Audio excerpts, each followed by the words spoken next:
আসসালামু আলাইকুম। আশা করি সকলে ভালো আছেন। দ্বিতীয় দিনের মতো আজকেও আমি আপনাদের সঙ্গে যুক্ত হলাম। আজকে আপনাদেরকে ফটোশপের ছোট্ট একটা ট্রিক্স দেখাবো। সেটি হচ্ছে কিভাবে আপনি সুন্দরভাবে এবং শর্টকাট অল্প সময়ের মধ্যে একটা পাসপোর্ট সাইজের ছবি কিভাবে আপনি এডিট করবেন, দেন একটু কালার কম্বিনেশন বাড়ায় দিবেন এবং কিভাবে সেটা প্রসেসিং করে আপনি প্রিন্ট দিবেন এই সম্পর্কে আজকে আমি আপনাদেরকে একটা ছোট্ট ভিডিওর মাধ্যমে দেখায় দেওয়ার চেষ্টা করব। তো চলুন শুরু করা যাক। প্রথমে আপনি কি করবেন, আপনার ছবিটা নিয়ে আসবেন। যেহেতু আমি এখান থেকে একটা অনলাইন থেকে ছবি নিয়ে দেখাবো, এজন্য আমি অনলাইনে সার্চ করলাম যে ম্যান ইমেজ পিক বা ম্যান পিকচার, ম্যান পিকচার লিখে সার্চ করলাম। অথবা আমি এটা ফ্রি পিকে সার্চ করতে পারি, তাহলে রেজুলেশনটা মোটামুটি সুন্দর আসবে। ফ্রি পিকে সার্চ করলাম। সার্চ করার পর আমি এখানে জাস্ট লিখবো ম্যান পিকচার। আচ্ছা, সার্চ করার পর এখান থেকে আমি একটা পিকচার নিতে পারি। সো এখান থেকে এই পিকচারটা মোটামুটি সুন্দর আছে, আমি এটা ডাউনলোড করে নিয়ে আমি এই পিকচারের মাধ্যমে আপনাদেরকে দেখাচ্ছি কিভাবে আমরা আহ, কিভাবে আপনাদেরকে জিনিসটা দেখানো যায়। আচ্ছা, তো এখান থেকে আমি ডাউনলোডটা হোক, ডাউনলোড হচ্ছে। আমি এখানে ফটোশপে আসলাম। আপনারা কিভাবে ফটোশপের মাধ্যমে এই কাজটা করবেন আপনাদেরকে সুন্দরভাবে আমি দেখানোর ট্রাই করব। ওকে। আচ্ছা, এখান থেকে মনে হয় ডাউনলোড হয়েছে। ডাউনলোড হয়নি। কত এমবি এটা দেখি আগে। ওরে আল্লাহ, ফিরিপিক তো ফিরিপিকে এগুলো আপনার রেজুলেশন অনেক ভালো। যাই হোক, ডাউনলোড হয়েছে। চলুন এটা আমি কি করব, টান দিয়ে আমি ফটোশপে নিয়ে এসে ছেড়ে দিলাম। ঠিক আছে, আপনি কপি করেও নিয়ে আসতে পারেন অথবা সেভ করেও নিয়ে আসতে পারেন। তাই আমি টান দিয়ে ডাউনলোড থেকে আমি এখানে নিয়ে আসলাম। নিয়ে আসার পর এটা মোটামুটি পিকচার অনেক সুন্দর, যেহেতু আমি রেজুলেশনটা ভালো ফ্রি পিক থেকে নিয়ে এসেছি। ফ্রি একটা পিক এটা। হ্যাঁ, তো এটা আপনি কিভাবে আপনি আরো সুন্দর করবেন, চলুন দেখা যাক। শর্টকাট মাধ্যমে অল্প সময়ের মধ্যে কিভাবে করবেন। এখানে এডিট করার অনেক ফাংশন আছে, অনেক টুলবার আছে, আমি এত কিছু দেখাবো না। শর্টকাট যে টুলগুলো আছে সেই টুলগুলো আপনারা ইউজ করবেন। যেহেতু এটা এই এনার পিকচারটা অনেক পরিষ্কার ফর্সা, এটাতে তেমন একটা কাজ হবে না। তারপর আপনারা কিভাবে করবেন দেখাই। আমি বলি, আপনারা শুনেন। কন্ট্রোল এম প্রেস করবেন। Control M M control M press করে আপনারা এখান থেকে কার্ভেজ থেকে আপনারা কালারটা কম্বিনেশন করে মিডল থেকে হালকা বাড়ায় দিয়ে আপনারা যদি কালো থাকে পিকচারটা, হ্যাঁ, এখান থেকে আপনার হালকা বাড়ায় দিয়ে জাস্ট মিডল পয়েন্ট বরাবর হালকা বাড়ায় দিবেন। তাহলে দেখবেন পিকচারটার রেজুলেশন একদম মানে ফর্সা হয়ে গেছে 1 মিনিটের মধ্যে, মানে সেকেন্ডের মধ্যে। হ্যাঁ, এটা করে আপনারা একটা অ্যাপ্লাই করবেন। দেন এখান থেকে আপনি এখানে লেয়ার বক্সে সেখানে ক্লিক করে বিভিন্ন কিছু আছে, ব্রাইটনেস এন্ড কন্ট্রাস্ট আছে। এখান থেকে আপনি কি করলেন, যদি পিকচারটা ব্লার থাকে বা ঘোলা থাকে বা মানে কালো টাইপের বা শ্যাম টাইপের থাকে, তো আপনি কি করবেন, এখান থেকে ব্রাইটনেসটা বাড়াই দিবেন। এখানে লক করে দিয়ে ব্রাইটনেসটা বাড়াই দিবেন। ঠিক আছে, যেহেতু এটা ফর্সা পিকচারটা একদম মানে ব্রাইটনেস ভালো আছে, কালার কম্বিনেশন একদম পারফেক্ট। এই জন্য এখান থেকে বেশি একটা বাড়ানোর প্রয়োজন নেই। আপনি আপনার পিকচারটা যদি থাকে মানে ঘোলা টাইপের থাকে বা কম থাকে রেজুলেশন, দেন আপনি এখানে সুন্দরভাবে ব্রাইটনেসটা বাড়ায় দিয়ে আপনি কালারটা বাড়ায় নিতে পারেন, ব্রাইটনেসটা বাড়ায় নিতে পারেন। সো তারপরে যে কাজটা করবেন আপনি, এখানে আমি আবার এই লেয়ারের উপর ক্লিক করলাম, ইমেজের লেয়ারের উপরে। এখান থেকে আপনি ব্রাইটনেস আছে, লেভেল থেকে আপনি এখান থেকে একটু ফর্সা করতে পারেন। এখানে দেখেন, এখানে কিন্তু এখান থেকে আপনি আরো ব্রাইটনেস বাড়ায় দিয়ে এই কালারটা বাড়ায় দিয়ে কিন্তু আরো ইমেজের কোয়ালিটি আরো সুন্দর করতে পারেন। ঠিক আছে, এইটা একটা অপশন। এখান থেকে আপনি চাইলে হিউজ স্যাটারেশন আছে। হিউজ স্যাটারেশন থেকে আপনি কি করলেন, এগুলো এগুলো তেমন একটা দরকার নেই। আপনি এখান থেকে জাস্ট শুধুমাত্র আপনি চাইলে এই যে লাইটনেসটা আপনি বাড়াই দিয়েও কিন্তু আপনি ইমেজের যে কোয়ালিটিটা এটা কিন্তু আরো ফ্রেশ করতে পারেন। ঠিক আছে। আচ্ছা, এখানে তিনটে দেখালাম। তারপরে এখানে আছে আপনার এখান থেকে ব্ল্যাক অ্যান্ড হোয়াইট করার জন্য কালার ব্যালেন্স আছে। কালার ব্যালেন্সটাও কিন্তু আপনি যদি কালারটা ভালো না থাকে, কালার ব্যালেন্স আপনি ঠিক করতে পারেন। ঠিক আছে। আচ্ছা, এখান থেকে গেল এই কটা অপশন, এখান থেকে আপনি এগুলো করতেই পারেন। সো তারপরে কিছু অপশন আছে, দেখেন আমি এখানে দেখাই। আপনি যদি চান এখান থেকে বিভিন্ন কিছু টুল আছে, বেশ কয়েকটা টুল আছে এখানে। তার মধ্যে সবচেয়ে ইমেজের জন্য যে টুলগুলো, এখান থেকে এই যে স্টপ হিলিং ব্রাশ টুল, এগুলো দিয়ে আপনি কাজ করতে পারেন। সো এখানে মনে করেন আপনার একটা তিল আছে বা এই জায়গায় কোথাও একটা দাগ আছে, আপনি চাইলে এটা কিন্তু হিলিং ব্রাশ টুল দিয়ে রিমুভ করতে পারেন। অথবা আপনার যে কালারটা আপনি অল্টার প্রেস করে ধরে আপনি আগে এই কালারটা আমি এখানে সিলেক্ট করে নিলেন। ঠিক আছে, নেওয়ার পর আপনার যে অংশটা আপনার বেশি ঘোলা বা বেশি মানে এখানে মনে হচ্ছে এখানে একটা বরুণ উঠছে এখানে। ঠিক আছে, যে জায়গাটা আপনার সমস্যা ওই জায়গাটাতে আপনি ক্লিক করে ঠিক করে দিবেন। তো দেখুন এখানে কিন্তু জায়গাটা কিন্তু পরিষ্কার হইলো। তা আপনার এই জায়গাটাতে যদি একটা তিল থাকে বা কিছু উঠে থাকে, আপনি যদি উঠাই দিতে চান, জাস্ট অল্টার প্রেস করে আপনি কপি করে পরিষ্কার জায়গায় কপি করে অপরিষ্কার জায়গাটাতে আপনি ছেড়ে দিবেন, ঠিক আছে? এইভাবে তাহলে কিন্তু একদম ফ্রেশ হয়ে যাবে। তো এখান থেকে আবার আছে আপনি হিলিং ব্রাশ টুল। এটার কাজ হচ্ছে আপনি সেম কাজ। এটাতে আপনি কি করলেন, এটাতে আপনি জাস্ট আপনি কপি করে নিলেন, নিয়ে আপনি এই জায়গাটা আপনি কপি করে দেখেন, এখানে আমি ভালো করে দেখাচ্ছি। সো এখান থেকে আপনি কপি করে নিলেন, মনে করেন এই জায়গাটা কপি করে নিলেন, এই জায়গাটা কপি করে নিলেন, নিয়ে এই জায়গাটাতে আপনি ওটা বসাই দিবেন। সো দেখেন কিন্তু আমি সুন্দরভাবে বসাই দিচ্ছি। তো এখানে যদি আপনার যে জায়গাটা কালো থাকলো বা আপনার যে জায়গাটা আহ, আপনি মনে করেন এই জায়গাটা ভালো লাগলো না, এই জায়গাটা আপনি এটা ফ্রেশ করতে চাচ্ছেন, তো আপনি এখানে অল্টার ধরে নিয়ে আপনি দুইভাবে আপনি পরিষ্কার করতে পারেন। এইটা একটা টুলের, এই টুলের কাজ এখানে। তো এখান থেকে পেঁচো টুল দিয়ে আপনি করতে পারেন, কনভার্স টু এয়ার টুল দিয়ে আপনি এই দুটো দিয়ে কাজ দেখাচ্ছি বেসিকলি আপনি যে কাজগুলো করতে পারেন। সো তারপর আপনি কি করতে পারেন দেখেন, এটা হচ্ছে সব থেকে গুরুত্বপূর্ণ। এটা আপনার সুন্দর একটা ট্রিক্স, আমি ইউজ করি এটা। আপনার এই যে এখান থেকে এয়ারড্রপ টুল দিয়ে আপনি যে কালারটা আপনার পরিষ্কার যে কালারটা, পরিষ্কার যে জায়গাটা, ওইখানে আপনি একটা ক্লিক করলেন। তো সো এখানে দেন ক্লিক করার পর এখানে কিন্তু আমাদের যে কালারটা, এই কালারটা আসতেছে। আমি যদি এখানে ক্লিক করি এখানে এই কালারটাই ধরতেছে, কালোতে ক্লিক করে কালো ধরতেছে। তো আমি যেহেতু এই জায়গাটা ফ্রেশ, আমি এই ফ্রেশ জায়গাটাতে আমি আইড্রপার টুল দিয়ে ধরলাম। ধরার পর আপনি ব্রাশ টুল নিলেন, নেওয়ার পর ব্রাশ টুলের অপাসিটিটা কমায় দিলেন। তো এখান থেকে দিলেন 19 20 বা আপনার এখান থেকে 23 24 এরকম দিয়ে জাস্ট থার্ড ব্র্যাকেট ধরে আপনি যে মাউসের কার্সরটা আপনি এখান থেকে এটা বাড়ায় দিলেন, মাউস দিয়ে ধরে আপনি এখান থেকে হালকা করে থার্ড ব্র্যাকেট দিয়ে ধরে বাড়ায় দিলেন। সো বাড়ায় দেওয়ার পর আপনি এখান থেকে কি করলেন, আপনি এটা ব্রাশ করলেন, দেখেন হচ্ছে না? এটা সেম এইটার এই কালারটা কিন্তু, এই ব্রাইটনেসটা কিন্তু এই কালো অংশটাতে অ্যাপ্লাই হয়ে একদম ফ্রেশ পরিষ্কার হয়ে যাচ্ছে, ঠিক আছে? আপনি এটা দিয়েও আপনি কিন্তু এই দেখেন একদম এই জায়গাটা সেম হয়ে যাচ্ছে। তো আপনি অন্য অন্য টুল ব্যবহার না করে এই টুলটা ব্যবহার করতে পারেন, এটা একটা সুন্দর একটা টুল। এই টুল দিয়ে ব্রাশ টুল দিয়ে আপনি সুন্দরভাবে দেখেন, সুন্দরভাবে কিন্তু কালো কালো দাগটা একদম মিহিন হয়ে যাচ্ছে। বোঝার কোনো উপায় নেই যে এখানে যে এডিট করা, ঠিক আছে?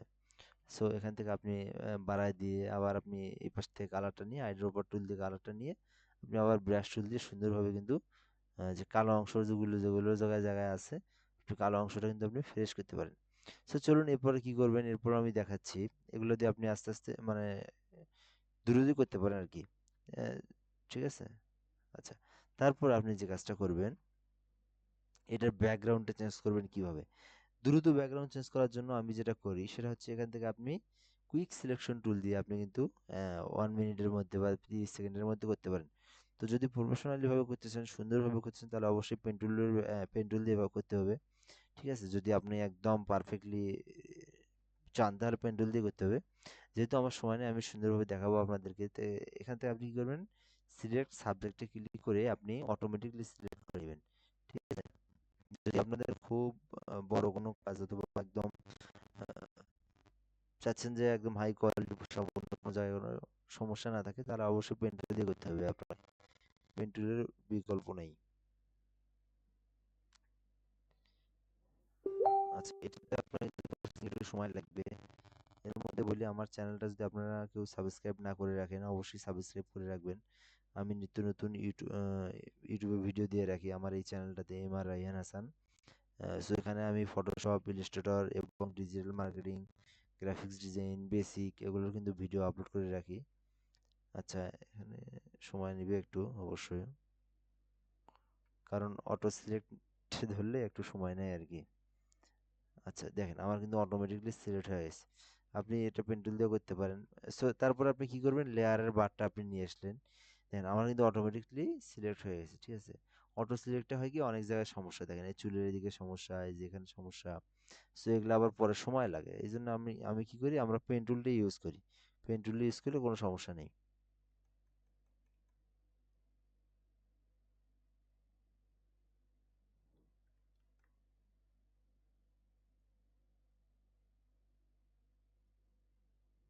এই জায়গাগুলো আবার ঠিক করে দেওয়ার লাগতেছে।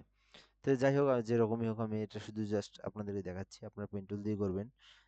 সো তারপর আপনি সিলেক্ট করে নেওয়ার পরে কি করবেন, কন্ট্রোল জে দিবেন, কন্ট্রোল জে। কন্ট্রোল জে দিয়ে আপনি এই যে এই লেয়ারটা আপনি কপি করলেন, দেন নিচের যে ব্যাকগ্রাউন্ডটা আছে এই ব্যাকগ্রাউন্ডটা আপনি এই চোখের আইবার কোণ দিয়ে বন্ধ করে দিবেন। তাহলে আপনার ব্যাকগ্রাউন্ডটা কিন্তু সুন্দরভাবে আলাদা হয়ে গেল, ঠিক আছে? আপনি চাইলে এইভাবে আপনি ব্যাকগ্রাউন্ডটা চেঞ্জ করতে পারেন, ব্যাকগ্রাউন্ডের কালার চেঞ্জ করতে পারেন। সো এখন আপনি কি করবেন, চাইলে আপনি এটাতে একটা সলিড কালার ইউজ করতে পারেন। সলিড কালার ইউজ করার জন্য আপনি কোন কালারটা ইউজ করবেন? আমরা সচরাচর বাংলাদেশে ব্লু কালারটা ইউজ করে থাকি, তাই না? যদি আপনি হোয়াইট চান তা হোয়াইট করলেন, ব্লু চাইলে ব্লু করতে পারেন। এখান থেকে আপনি ব্লু কালারটা দিয়ে দিলেন, ওকে। দেন দেওয়ার পর আমাদের কিন্তু একটা পাসপোর্ট সাইজের মাপ আছে, তাই না? ওই পাসপোর্ট সাইজের মাপটা আমরা কিভাবে অ্যাপ্লাই করব?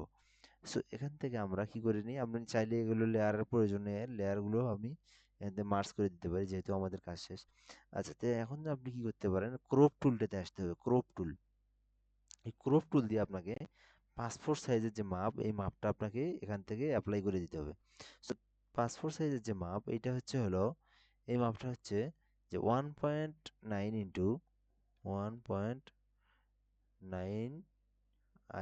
ইঞ্চি টু 1.5 ইঞ্চি। দেন এখান থেকে আপনি রেজুলেশনটা 300 দিতে পারেন, ঠিক আছে? দিয়ে আপনি ওকে করে দিলেন। আচ্ছা, এখন আপনি যে কাজটা করবেন, আহ, চাইলে আপনি এখানে একটু ব্যাকগ্রাউন্ডের মাপ হয়ে গেল। যাই হোক, আপনি এখান থেকে কি করবেন, আপনার তো ছবির এত বড় প্রয়োজন নাই। চাইলে আপনি এখানে কি করলেন, আপনি এখানে আবার আপনি ক্রপ টুলটা দিয়ে ধরে আপনার যেটুকু অংশ প্রয়োজন, সরি এখানে একটা ভুল হয়ে গেছে। এটা হচ্ছে 1.9 ইন্টু 5, এটা একটু ঘুরে দিলেই হবে। আচ্ছা, এখান থেকে আপনি যে জায়গাটা দরকার আমাদের, এই জায়গাটা আমরা ক্রপ করে নেবো। এই যে আমাদের যে জায়গাটা, হ্যাঁ, এখান থেকে কতটুকু আমি নিতে চাচ্ছি। চাইলে আমি এখান থেকেও, সমস্যা, পিসিটা স্লো হয়ে গেছে অনেক। আচ্ছা, এখান থেকে আমি যে জায়গাটা নেব, যতটুকু এরিয়া নেব, চাইলে আমি এটা সুন্দরভাবে এখানে নিয়ে নিতে পারি। সো এখান থেকে যার বড় নেই, তারা আমি এখান থেকে টান দিয়ে বড় করে নিয়ে জাস্ট আমি ইমেজটা ধরে এখান থেকে যতটুকু অংশ দরকার আমি কিন্তু এইভাবে নিয়ে নিতে পারতেছি, ঠিক আছে? তারপর জাস্ট আমি ওকে করে দিলাম। তাহলে আমার কিন্তু এটা পাসপোর্ট সাইজের একটা মাপ হয়ে গেল, ঠিক আছে? এটা কিন্তু একটা পাসপোর্ট সাইজের ইমেজ হয়ে গেল। তো এখন আমি এটা কিভাবে প্রিন্ট দেবো, কিভাবে আমি সাজাবো? তো আমি কন্ট্রোল এন দেবো, আবার কন্ট্রোল এন দেবো, অথবা এখান থেকে নিউ একটা ডকুমেন্ট নেব। নেওয়ার পর প্রিন্টে ক্লিক করবো। আমি যদি প্রিন্ট দেবো, প্রিন্টে ক্লিক করে একটা A4 পেজ দেবো আমি এখানে, জাস্ট ক্রিয়েট করে দিলাম, ঠিক আছে? সরি, এখানে আমি ক্লিয়ার করে দিই, এটার প্রয়োজন নাই। আচ্ছা, দেওয়ার পর আমি কি করলাম, এখান থেকে এই ইমেজটা আমি টান দিয়ে আমার যে ডকুমেন্টটা আছে এখানে, এখানে আমি A4 একটা পেজ নিলাম, এখানে দিয়ে দিলাম, ঠিক আছে? তো এখানে দেওয়ার পর আপনি কি করলেন, এটা কিন্তু আপনি প্রিন্ট দিবেন, তাই না? প্রিন্ট দেওয়ার জন্য আমরা কিন্তু একটা প্রিন্ট দিই না, এই কয়টা, 5টা 10টা এরকম, তাই না? 2টা 3টা। এটা প্রিন্ট দেওয়ার জন্য আপনি কি করলেন, একটা A4 পেজ নিলেন, আমরা কিন্তু A4 পেজই প্রিন্ট দিই। তো এখানে আপনি কি করলেন, এখান থেকে একটু আপনি কম বেশি করে নিলেন, এটা একটু কম, মানে যেন কাগজটা বের করলে যেন সাইডে একটা বর্ডারের হালকা একটু কাগজ থেকে যায়, ঠিক আছে?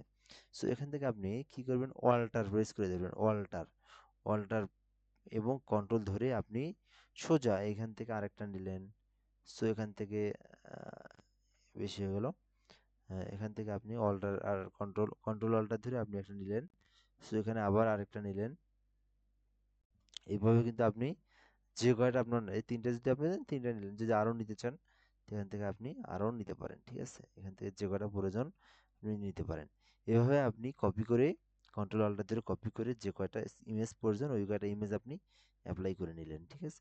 চাইলে আপনি যদি নিচে দেন আবার আরও, তাহলে সবগুলো একবারে ধরেও আপনি নিচে দিতে পারেন, সমানভাবে নিচে দিতে পারেন। এইভাবে আপনার যে কয়টা প্রয়োজন ওইভাবে নিয়ে প্রিন্ট দিতে পারেন। সো এখন দেখবো আমরা কিভাবে প্রিন্ট দেই, ঠিক আছে?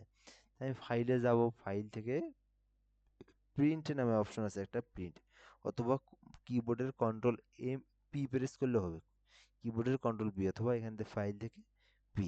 আচ্ছা, এখন ফাইলে যাওয়ার পর আমরা এটা কি দেবো, ফটো প্রিন্ট দেবো, তাই না? এটা কিন্তু আমাদের কোনো সিম্পল কোনো টেক্সট ডকুমেন্ট না। ফটো প্রিন্ট দিতে আমাদের কি করতে হয়, একটু কিন্তু হাই করতে হয়, তাই না? আচ্ছা, তার মধ্যে বলি আমার এখানে প্রিন্টার নাই, আপনার যে প্রিন্টার আছে আপনার ওই প্রিন্টারটা এখানে সিলেক্ট করে দিবেন, ঠিক আছে? আপনার যদি তোশিবা থাকে তোশিবা দিলেন, ক্যানন থাকলে ক্যানন দিলেন, ইপসন থাকলে ইপসন দিলেন, আপনার যে প্রিন্টার সেই প্রিন্টারটা এখানে সিলেক্ট করে দিলেন। ওকে, জাস্ট দেওয়ার পর আপনাকে কি করতে হবে, এখানে প্রিন্ট সেটিংয়ে ক্লিক করতে হবে। ঠিক আছে, প্রিন্ট সেটিংয়ে ক্লিক করার পর, যেহেতু আমার প্রিন্টার মেশিন নাই ওই জন্য আমি এখানে তেমন একটা অপশন নাই, আমি এখানে দেখাতে পারতেছি না। এখানে আরও বিভিন্ন কিছু অপশন আছে, এগুলো অবশ্য কাজ করতেছে না ওই কারণেই, যেহেতু আমার এখানে প্রিন্টার নাই। যদি থাকতো তাহলে কিন্তু অবশ্যই দেখাইতো। জাস্ট আপনি এখানে কি করবেন, আপনি প্রিন্ট সেট আপ নামে একটা অপশন আছে, ওখানে ক্লিক করবেন। দেন ক্লিক করার পর আপনি এখানে জাস্ট আপনি হাই করে দেবেন। ঠিক আছে, একটা আছে ফটোমেট, একটা আছে স্ট্যান্ডার্ড, আর একটা হাই। আপনি ওখানে স্ট্যান্ডার্ড থেকে আপনি অ্যারো প্রেস করে ডান পাশে থাকে, আপনি ওখানে স্ট্যান্ডার্ড থেকে ক্লিক করে হাই করে দিবেন। আর ফটো মেট পেপার করে দিতে দিতে পারেন। তাহলে হবে কি, আপনার এটা একদম মানে আহ, একদম ক্লিয়ার, একদম ফটো হয়ে আসবে এগুলো। ঠিক আছে, অনেক সময় লাগবে এটা বের হতে, কিন্তু আপনার মিনিমাম 5 থেকে 7 মিনিট লাগে। আর যদি আপনি এমনিতে আমরা নর্মাল ডকুমেন্ট আমরা 10 সেকেন্ডে 20 সেকেন্ডে বের হয়ে আসে, কিন্তু এটাতে সময় লাগবে। যেহেতু আমার ওখানে প্রিন্টার মেশিন নাই ওই জন্য প্রিন্ট সেটিংটা আমি দেখাতে পারতেছি না। আপনি কি করবেন, জাস্ট কন্ট্রোল পি দিয়ে প্রিন্ট সেট আপে যাওয়ার পরে জাস্ট আপনি হাই করে দিবেন, এইটাই কাজ, এছাড়া আর কিছু না। তো এভাবেই আপনারা সুন্দরভাবে কিন্তু প্রিন্ট, একদম একটা পাসপোর্ট সাইজের ছবি মোবাইল থেকে ছবি উঠায় দিয়ে কম্পিউটারে নিয়ে একদম A to Z কাজ করতে পারেন। ঠিক আছে, তো ভিডিওটা ভালো লাগলে আমার এই এমআর রায়হান হাসান চ্যানেলটাতে লাইক করবেন, কমেন্ট করবেন, এবং অবশ্যই একটা সাবস্ক্রাইব করবেন। ধন্যবাদ, আসসালামু আলাইকুম।